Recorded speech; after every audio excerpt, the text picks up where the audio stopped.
वाहिगुरू जी का खालसा वाहिगुरू जी की फतेह। पिछले दिनी श्री अकाल तख्त साहब वालों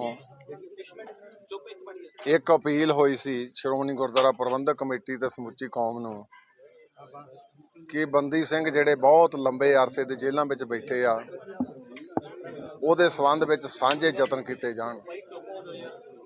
ਉਹਨਾਂ ਯਤਨਾਂ ਦੇ ਵਿੱਚ 11 ਤਰੀਕ ਨੂੰ ਪਿਛਲੀ ਨੂੰ तेजा सिंह समुंदरी हाल दे विच समूह जथेबंदियां सारियां इकट्ठियां होईयां और उस इकट्ठ दे विच एक सुरता दा बड़ा वड्डा सबूत दिता गया,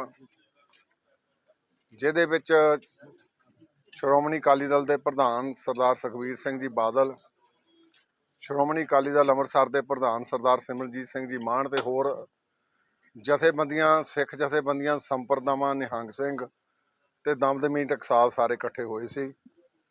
ਉਹਦੀ एक फिर 11 मैंबरी कमेटी ਜਿਹੜੀ ਉਹ ਬਣਾਈ ਸੀ, ਜਿਹਦੀ 19 ਤਰੀਕ ਨੂੰ ਮੀਟਿੰਗ ਹੋਈ ਸੀ ਤੇ 19 ਤਰੀਕ ਨੂੰ ਇਹ ਫੈਸਲਾ ਹੋਇਆ ਸੀ ਕਿ ਆਪਾਂ ਸਮੂਹਿਕ ਤੌਰ ਤੇ ਪ੍ਰਧਾਨ ਮੰਤਰੀ ਨੂੰ, ਹੋਮ ਮਿਨਿਸਟਰ ਨੂੰ ਤੇ ਵੱਖ-ਵੱਖ ਸਟੇਟਾਂ ਦੇ ਜਿਹੜੇ ਚੀਫ ਮਿਨਿਸਟਰ ਸਾਹਿਬਾਨ ਉਹਨਾਂ ਨੂੰ ਮਿਲੀਏ।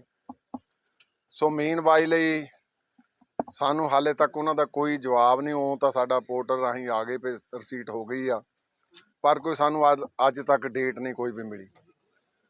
तो अज समूहिक तौर पर उस कंस्ट्रक्ट के जथेदार अकाल तख्त ने फिर अपील की कि समूचा पंथ एक थां इकट्ठा होकर संगरूर की 22 इलैक्शन के उन्होंने बंदी सिंघां लई ते समूहिक तौर पर एक सुरता के लिए इकट्ठा होकर सारे अपने एक थां इलैक्शन लड़न।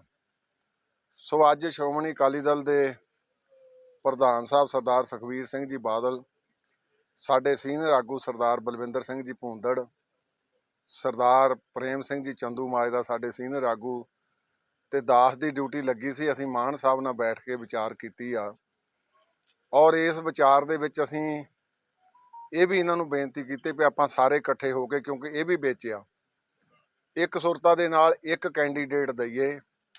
सो इन्हां दे नाल अंदर बैठ के सारी विचार होई आ। ये भी हुण अपनी विचार पार्टी नाल कर लैणगे।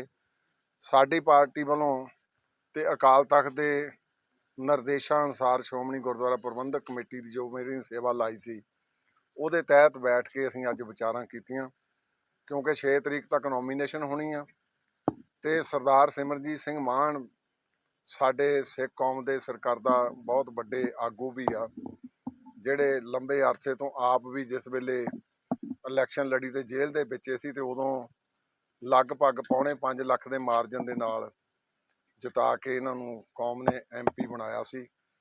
सो उस तर्ज ते असीं अज भी यतन कर रहे हैं कि ਜਿਹੜੇ 30 32 साल के अंदर बैठे सिंह उन्हां दी रिहाई वास्ते समूचे तौर पर पंथ एक थां इकट्ठा होकर एक कैंडीडेट देवे। सो असीं कुछ इन्हां दे नाल विचारां कीतियां, वो हुणे आउंदे 1-2 दिनां दे विच ਜਿਹੜੀਆਂ सारियां मैच्योर हो जाएंगीਆਂ। बहुत अच्छी मीटिंग हुई है जी कि यह पंथ नूं तकड़ा करना आपां ने।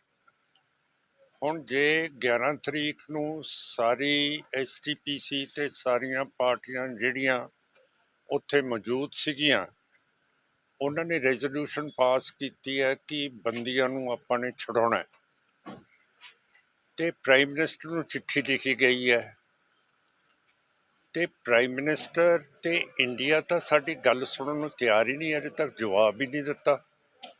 ਐਡੇ ਭੂਸੜੇ ਹੋਏ ਆ ਇਹ BJP ਤੇ RSS ਦੇ ਲੋਕ ਕਿ ਇਹ ਸਿੱਖ ਕੌਮ ਨੂੰ ਜਵਾਬ ਦੇਣ ਤੋਂ ਇਨਕਾਰ ਕਰੀ ਜਾਂਦੇ ਆ।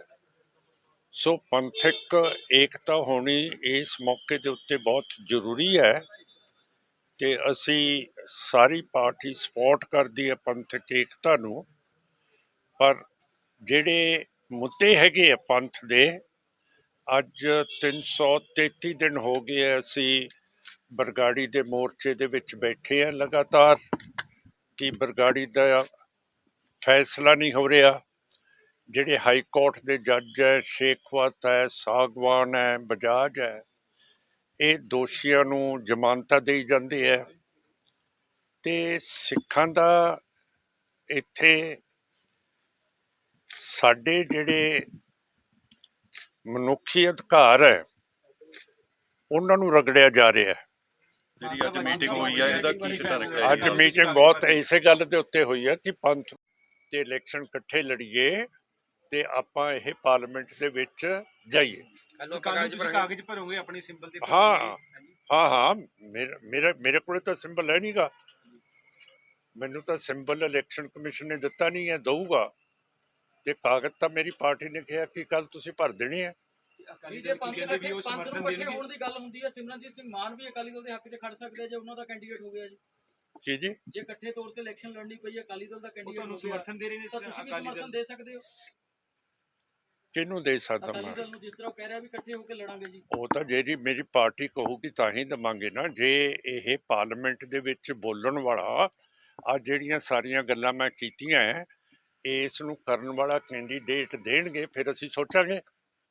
ਹੁਣ ਉੱਥੇ ਜਾ ਕੇ ਸੁੱਚੇ ਮੂੰਹ ਚਲਿਆ ਜਾਏ, ਸੁੱਚੇ ਮੂੰਹ ਵਾਪਸ ਆ ਜਾਏ, ਇਹੋ ਜਿਹਾ ਕੈਂਡੀਡੇਟ ਤਾਂ ਸ਼੍ਰੋਮਣੀ ਅਕਾਲੀ ਦਲ ਅੰਮ੍ਰਿਤਸਰ ਕਦੇ ਨਹੀਂ